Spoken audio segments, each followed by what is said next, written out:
अपने आप से आप लोग पूछिएगा कि मोदी जी के 10 वर्षों में क्या महंगाई चरम पर नहीं है? गरीबी इतनी बढ़ गई है कि मोदी जी स्वयं कह रहे हैं कि 80 करोड़ लोगों को वो अनाज बांट रहे हैं।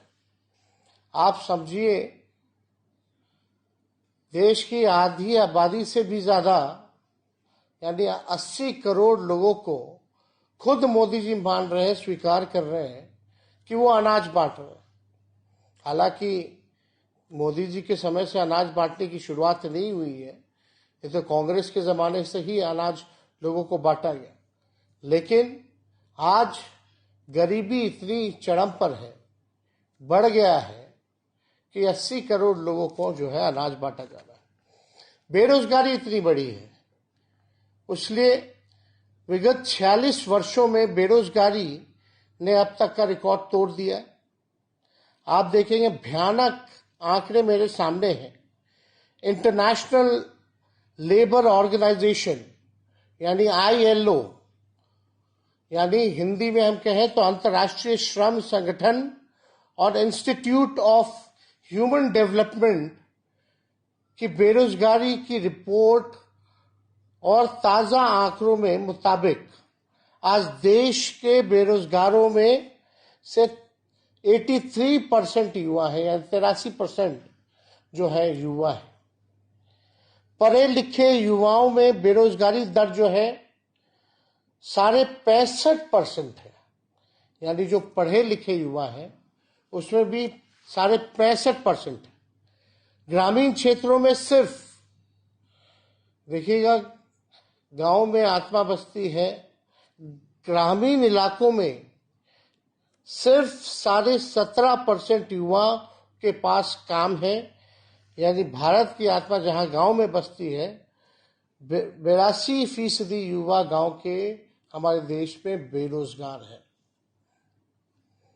आज तक मोदी जी ने इन आंकड़ों के बारे में नहीं बताया। हम आपको बताना चाहते हैं, और ये कोई मेरा आंकड़ा नहीं है, ये ILO का आंकड़ा है। और आप लोगों को समझना पड़ेगा, अपने विवेक से काम करना पड़ेगा। मुद्दे पर चुनाव होना चाहिए, ना कि किसी एक व्यक्ति की बात है। हमारे घोषणा पत्र पर किसकी छाप है, इसकी चर्चा पहले करना चाहती हूं। जैसा कि मैंने आपको पहले भी बताया कि हमारा घोषणा पत्र 5 न्याय के स्तंभों पर आधारित है। वो युवा न्याय है, नारी न्याय है, किसान न्याय है, श्रमिक न्याय है, हिस्सेदारी न्याय है। इसके अलावा हमने राज्यों की समस्याओं पर, सुरक्षा की समस्याओं पर तमाम बातें और बड़े व्यापक दृष्टिकोण से वो बातें दी हैं। यह भी सच है कि हमारा घोषणा पत्र लोगों की आवाज पर बना है, इसमें लोगों की अपेक्षाओं का प्रतिबिंब है। तो बताती हूं आपको इस पर किसकी छाप है। इस पर छाप है उन करोड़ों लोगों की जो भारत जोड़ो यात्रा और भारत जोड़ो न्याय यात्रा में हमारी तरफ एक उम्मीद की नजर से देखते हैं।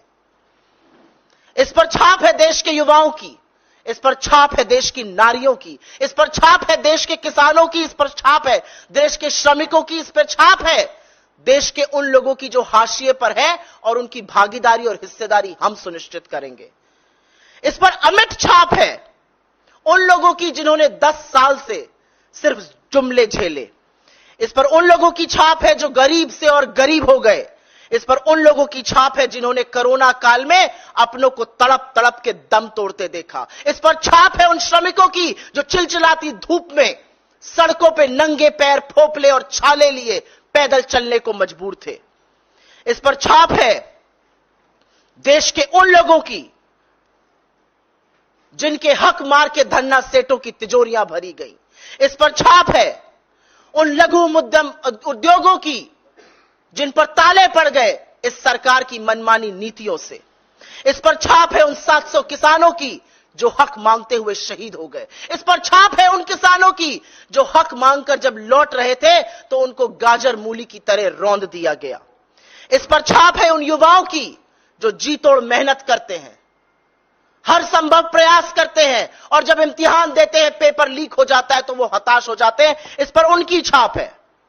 इस पर छाप है सरहद पर तैनात उस सैनिक की जो जाड़ा गर्मी बरसात नहीं देखता और इस सरहद की रक्षा करता है। इस पर छाप है गलवान के उन शहीदों की जिनके प्रति श्रद्धा तो छोड़िए, आरोपियों को क्लीन चिट देने का काम इस देश के प्रधानमंत्री ने किया।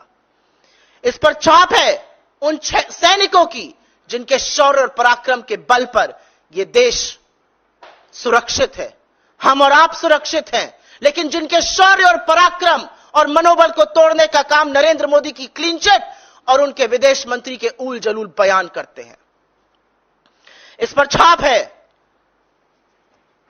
कश्मीर की, इस पर छाप है मणिपुर के लोगों की, इस पर छाप है लद्दाख की आंदोलित जनता की, इस पर छाप है उन सब बड़े सरकारी संस्थानों की जिसकी नींव पर यह देश खड़ा हुआ है और जिसको लगातार बेचने का काम नरेंद्र मोदी कर रहे हैं।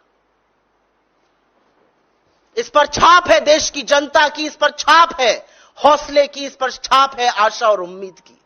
हेलो दोस्तों, यूट्यूब मंच पर सुन रहे हैं नूर जी हजूरी। इसे बचाना बहुत है जरूरी, इसलिए सब्सक्राइब, लाइक, कमेंट, शेयर जरूर करें।